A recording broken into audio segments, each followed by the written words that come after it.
Bonjour, avec cette vidéo, on va faire un tour rapide du plan comptable qui peut être considéré comme un manuel pour organiser vos finances sans se perdre dans les chiffres. Alors, comment ça marche? Imaginez que chaque opération financière a deux côtés, débit et crédit. C'est comme quand vous payez un café, d'un côté votre compte diminue, c'est le crédit, et de l'autre le bar reçoit de l'argent, c'est le débit. Chaque action a un équilibre. Ensuite, il y a ce qu'on appelle le solde. C'est simple, c'est la différence entre le débit et le crédit dans un compte.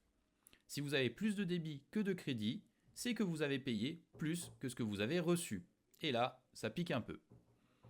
Mais la comptabilité est affaire de point de vue. Par exemple, un patient m'a payé 100 euros pour une facture. Ces 100 euros sont allés sur mon compte bancaire à un moment. J'ai ce que j'ai encaissé dans la colonne débit.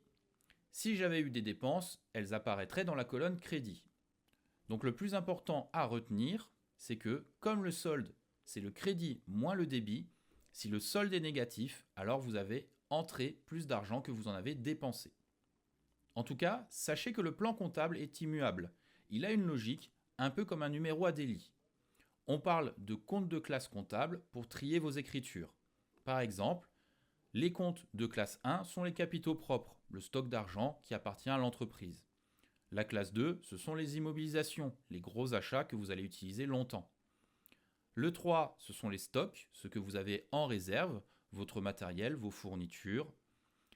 Le 4, ce sont les créances et les dettes, ce que vous devez recevoir ou payer, pratique pour savoir qui vous doit encore des sous.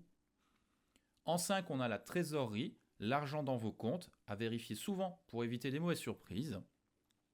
En 6 et en 7, on a les charges et les produits. Donc les charges, c'est ce que vous dépensez. Les produits, c'est ce que vous gagnez. Et l'objectif, que vos produits gagnent le match. En 8, on a les comptes spéciaux. C'est un peu une zone VIP pour des opérations exceptionnelles, des choses qui ne rentreraient pas dans les autres catégories.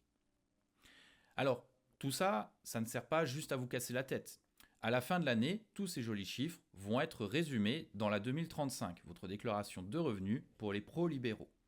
L'objectif, montrer ce que vous avez gagné et dépensé pour bien payer vos impôts.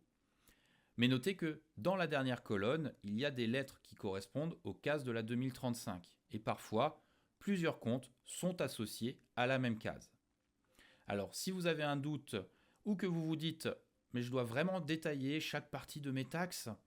Non, vous pouvez tout mettre dans l'un des nombreux comptes car ils sont associés à la même partie, ici la case BS de la 2035.